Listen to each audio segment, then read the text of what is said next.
దెబ్బతో అదే బలి.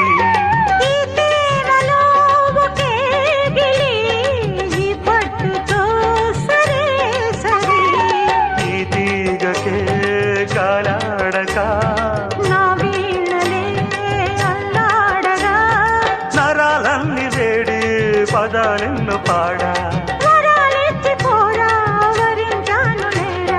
చల్లని జల్లుల సన్నని గిల్లుడు సాగిన వేళ కురిసిన స్వాతి చినుకు సందె వేళలో లేలేత వణుకు అందగత్తెలో మబ్బే కన్ను గీట అరమతే బయట దాట సరగాళ్ళతోటి స్వరాలల్లుకుంటే పదాంది పడుచుకోబోదా ఇదే కదా తెలిపి ఆపదా భలే గుంది పడుచు ముచ్చట